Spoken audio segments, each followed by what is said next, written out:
السلام عليكم يا حبايبنا، كيف حالكم؟ طيبين؟ عساكم تكونوا بخير. اللهم صل وسلم على سيدنا محمد.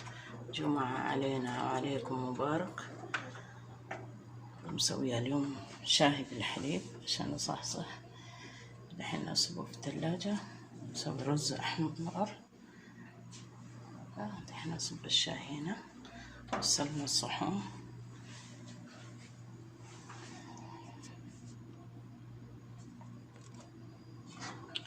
لحظة بس. صب الشاي في الثلاجة. تبرد. شو أخباركم؟ طيبين؟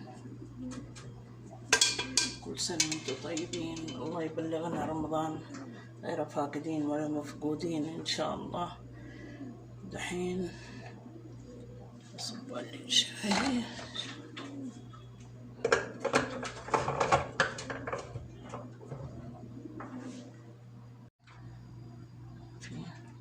حطيت لهم موية وفتفت العيش وعطيتهم.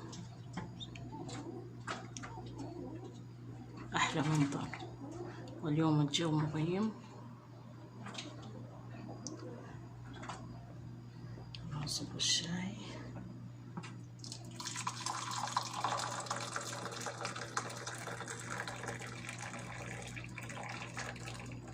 إيش رأيكم في هذا الفنجان؟ أحلى فنجان.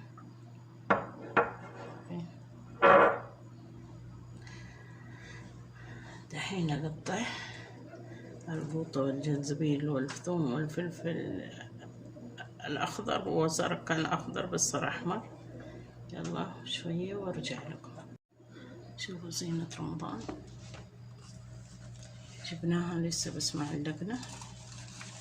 ننظف الجدران البنات بعدين نعلقها. في كثير كمان بعدين إن شاء الله بعد ما نعلق وننظف نسوي لكم فيديو لحال حق زينات رمضان. الحين أشرب شاي بعدين عشان أطبخ وأرجع لكم قبل ما أطبخ. شفتوا هذا شاي اللي زي البودرة، ما تكتينه كده في المغسلة، تنسد المغسلة.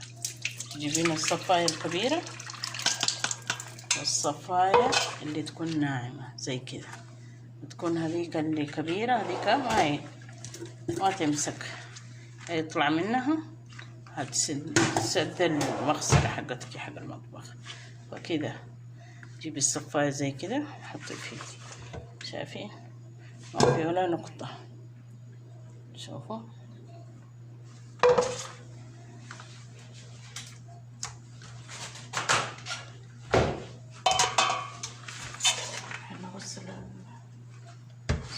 الشاي.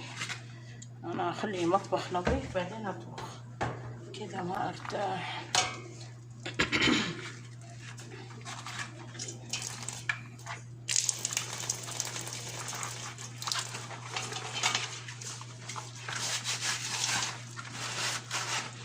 الشاي والوصافة لا تخلونه كذا تروح في المغسلة تنسد. ياخد وقت أول بأول الصحون عشان ما تتراكم على راسنا. أنا ما أحب تراكم الصحون بعدين أغسلهم مرة واحدة، لا عجبني هذه الحركة. أول بأول ما صار معك الصحون اغسليها أول بأول.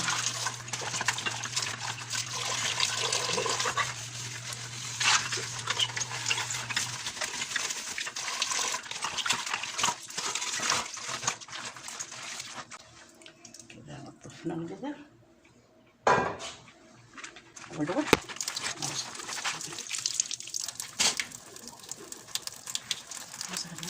واحدة كده لكن ما تقدر نطبخ ولا تروح عند الدجاج وتروح عشان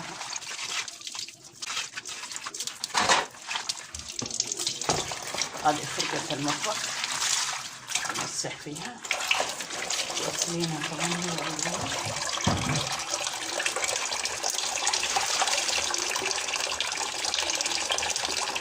غسلينها وعلقينها عشان ما تطلع ريحة.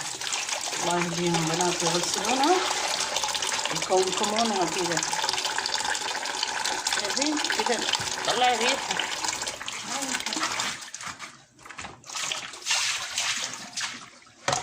على طول اعصرها مظبوط.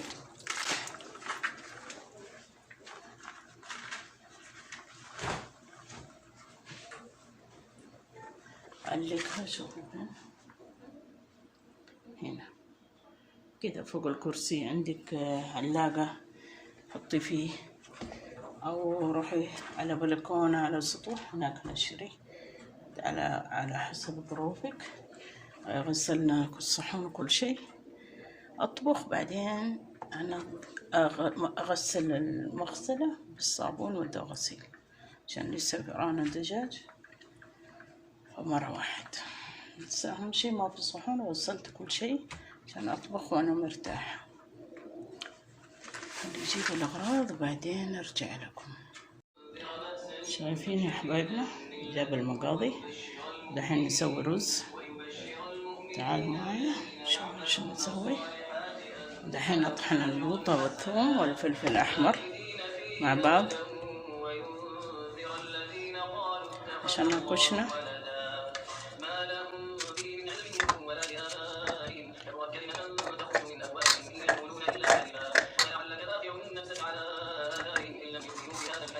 غسلتهم، ثوم فلفل جنزبيل أخضر كله تحطينه في الكبة في الخلاط. قولة أخواننا المصارية كبة كله ينفع. الله يسعدهم، أحبهم، أنا أحب المصارية وأتفرج على فيديوهاتهم اللي يطبخون واللي أحبهم.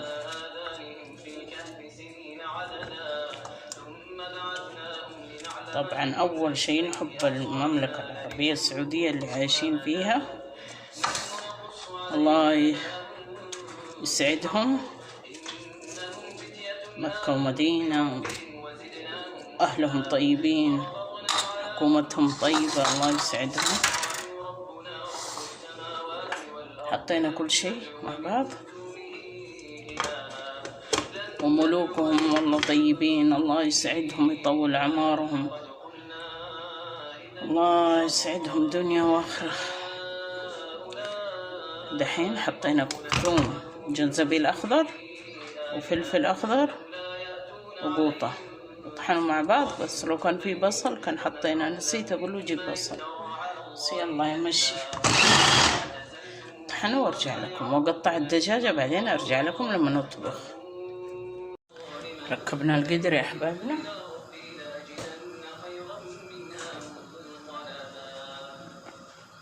حطينا الزيت.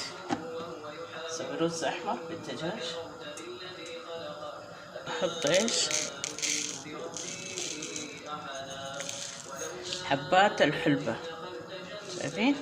هذه تعطيك نكهة مرة تجنن في الرز. في الإدام الهنود ليه إدامهم مميز وريحتهم مميزة؟ عشان يحطون الحلبة، حبوب مو أوراق ولا مطحون، تحطين حبوب.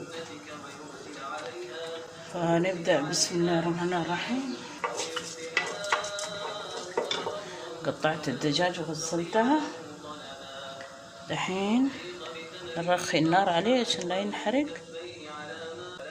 نحط الثوم. قبل الثوم نحط، معليش والله أنا تعبانة، مخي تعبان. حطوا ورقة غار حبتين، هيل،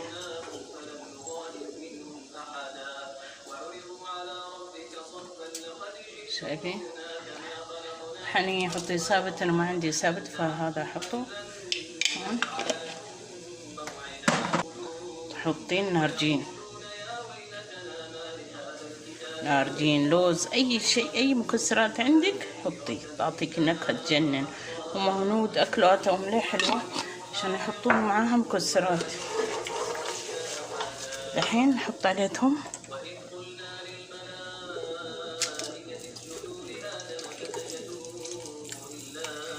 ثوم عشان مو طازة أغطي.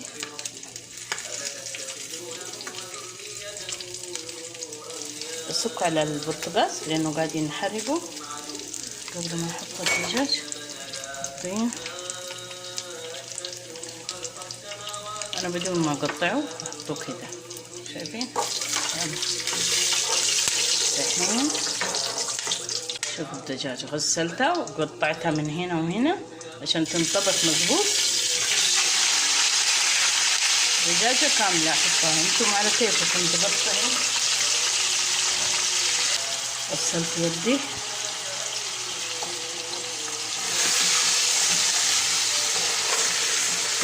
سوينا الدجاجة من قدام من ورا.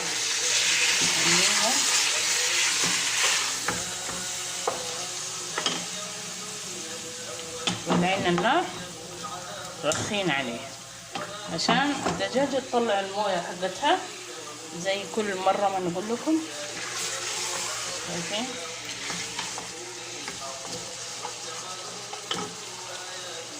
رخينا النار مرة.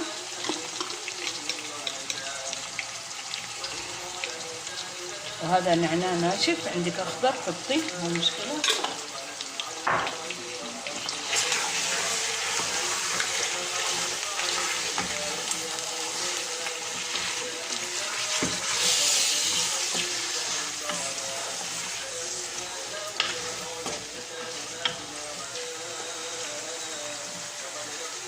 شفتي هذا الثوم؟ دخليها جوا، دخليه جوا في الدجاجة.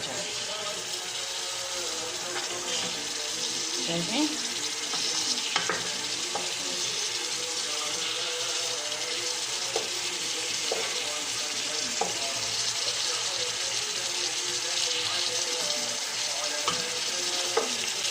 نحط فلفلين، دخليه جوا.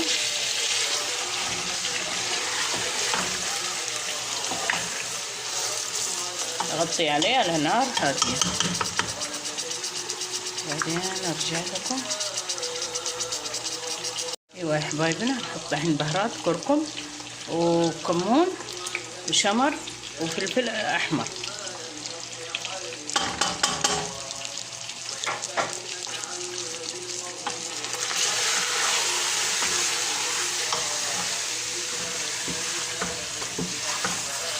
وكل شوية اقلب الدجاجة، اديها مرة يمين مرة تحت مرة فوق ومرة يمين ومرة شمال.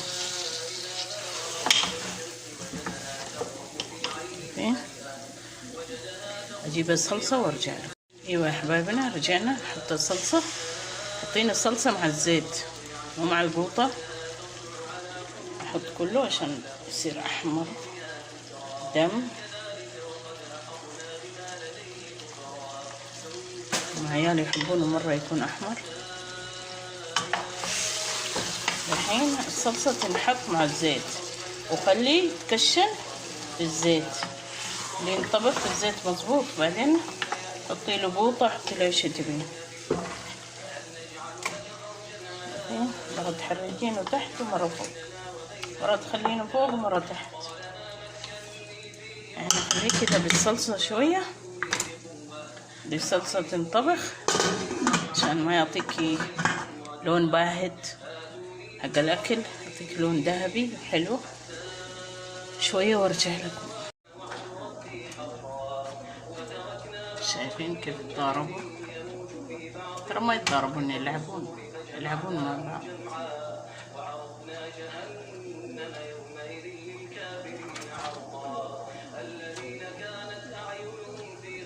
هنشوف الطبخة حقتنا.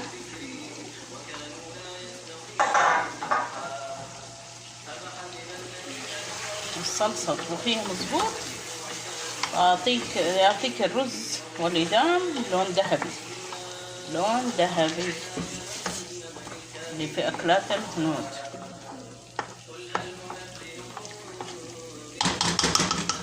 النار عليه شوية. نحط ملعقتين زبادي أو 3 ملعقات. يلا بالصلصة وتحطين الزبادي كمان في البوطة، لا في الصلصة. أشياء صغيرة تفرق مع الأكل. الزبادي تعطيكي اللحمة يصير لينة حلوة، الطبخ مظبوط، ما تصير الدجاجة واللحمة قاسي، لا الزبادي تخليه طري لين.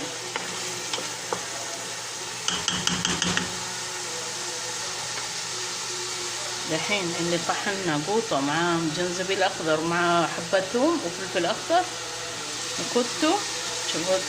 شوفوا بالله الصلصة كيف انطبخ، طلع الزيت فوق كذا، تعرفين الصلصة انطبخت. شوفوا لونه كيف. الناس أنا مستغربة يحطوا قوطة فوق الصلصة، ما يصير، الصلصة لازم تنطبخ. نلعقها ندخلها جوا.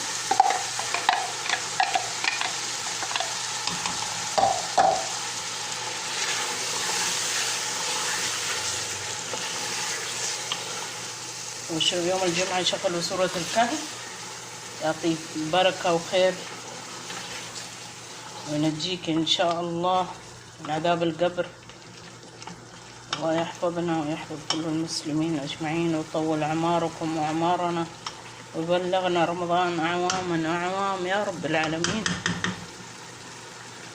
شايفين يا حبايبنا كيف؟ احنا نخليه شوية وبعدين نحط عليه موية، خليه ينطبخ، خلي القوطة تنطبخ مع الدجاج مظبوط، بعدين نحط الموية. قبل ما احط الموية ارجع لكم. شوفوا حبايبنا خلاص كشنت الدجاجة والقوطة وكل شيء مع بعض والبهارات والزبادي. الحين نحط الموية عليه وتقلبين الدجاجة كل مرة، كل ما جيتي حركي الدجاجة يا فوق يا تحت. المهم دحين نحط عليه موية خلاص. بسم الله الرحمن الرحيم.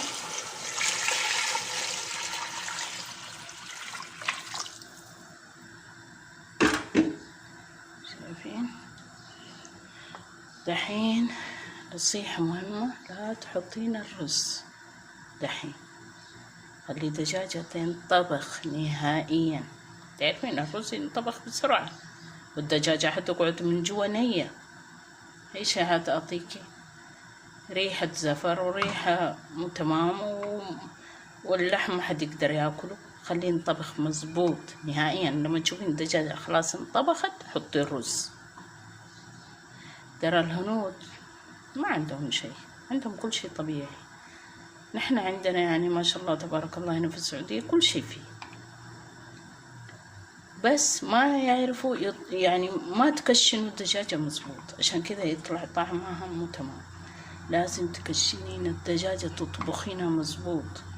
شوفي دحين انا اشوف فيديوهات الهنود ما عندهم كذا اشياء، بس اشياء طبيعية، بهارات، كزبرة، بقدونس، شبت، هذه تعطيكي نكهة حلوة.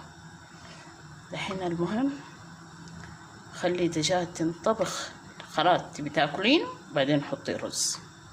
خلاص قبل ما احط الرز ارجع لكم اوريكم كيف الدجاجة انطبخت. دحين الموية حيصير نصه والدجاجة انطبخت، بعدين احط له الرز لين ما تنطبخ ارجع لكم.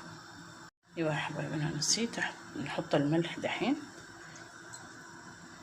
انا على حسب الرز احط الملح وحسب ان نحن نحب الملح قديش.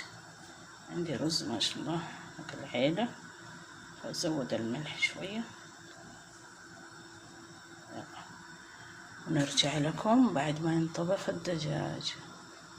معليش يا حبايبنا نسينا نحط الليمون الاسود، هذا يعطيك الحموضة ويفتح شهيتك. ترين شايفة حبتين بس. قبل ما تحطين اخرميه خرمة صغيرة شبه ليدك كده، خرمتين عشان منه يدخل فيه موية. خرمة هنا وخرمة هنا يعطيك اللذاذة وطعمه حلو حامض. احط عليه غطين طبخ الدجاجة وارجع لكم. شوفوا يا حبايبنا، حبوا المصارية فرجعنا فيديوهاتهم دائما فحبيت ان انا افيدكم وكمان انكم بتحبوني عشان ما تقولوا قاعدة تنافق ولا لا. والله أحب المصارية والسعوديين وكل العالم أحبهم. الله يسعدهم الله يحفظنا. احنا هذا رز لا تحطينه دحين ولا تبلينه، إذا بليتيه يصير عجينة والدجاجة ما انطبخت. شايفين؟ بعدين لما نص تنطبخ الدجاجة أبل الرز.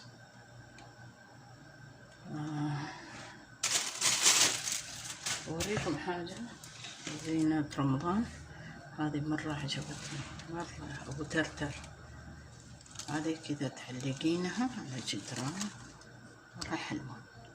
شايفين؟ مرة عجبتني هذه من مصر، هذا من مصر، كل أشياء رمضان تكون معظمها من مصر. المهم كمان حنسوي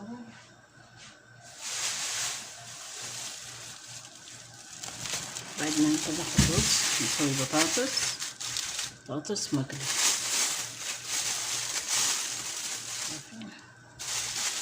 مع الرز الأحمر بطاطس مقلي. حبايبنا شوفوا الموية كيف نشفت والدجاجة انطبخت مزبوط. الحين ايش نسوي؟ نشيل البهارات بهذا الصفاية قبل ما نحط الرز عشان الأكل ما تزعج. نشيل ورق الغار وكل شيء.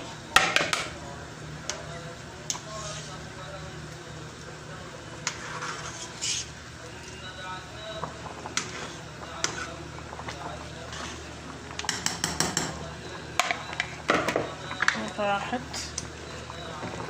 شردت نطلعها.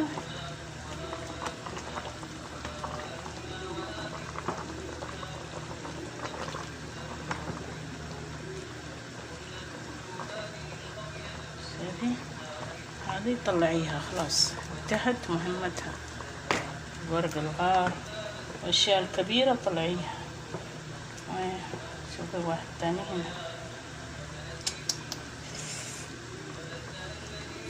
شايفين؟ طلعيه خلاص.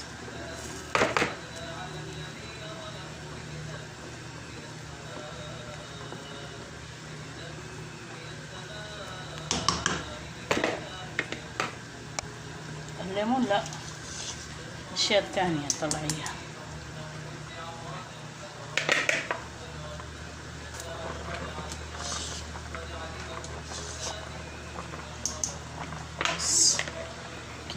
كفاية. الحين نحط الرز. طلع الثوم كمان خلاص انتهت مهمته. شوفوا الحين نحط عليه الرز.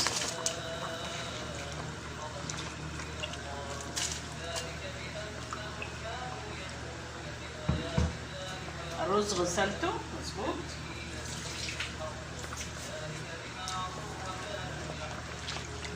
الدجاجة صارت خلاص هي انطبخت، بس حنطبخ الرز. حبايبنا شوفوا هذا الرز حطيت عليه موية لأنه مويته ناقصة شوية.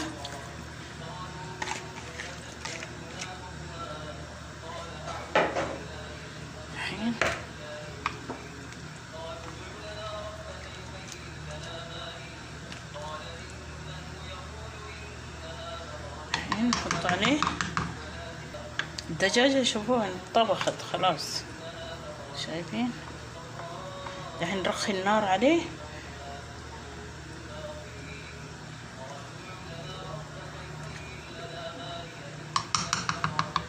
بعدين ارجع لكم بعد ما يستوي. شوفوا هنا اللون كيف حقه. هذا لما تطبخين الصلصة مظبوط يعطيك لون احمر ذهبي. وارجع لكم بعدين.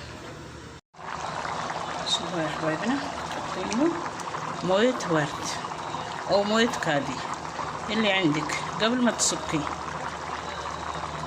نص.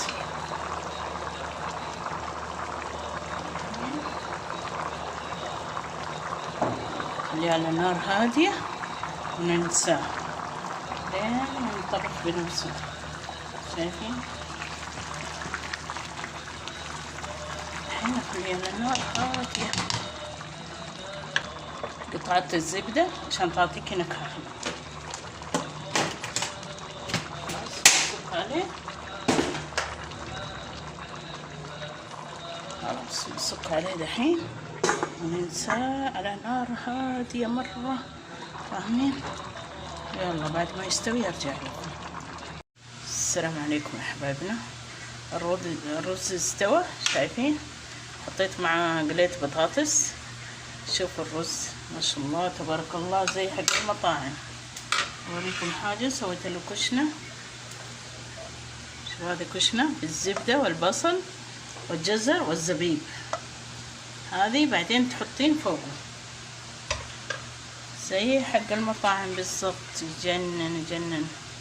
شايفين؟ وسووه ان شاء الله وبالعافية علينا وعليكم. اذا عجبكم حطوا لي لايكات، لا تنسون حطوا لي لايكات، الله يسعدكم. واذا عجبكم اكتبوا لي. ومع السلامة وبالعافية.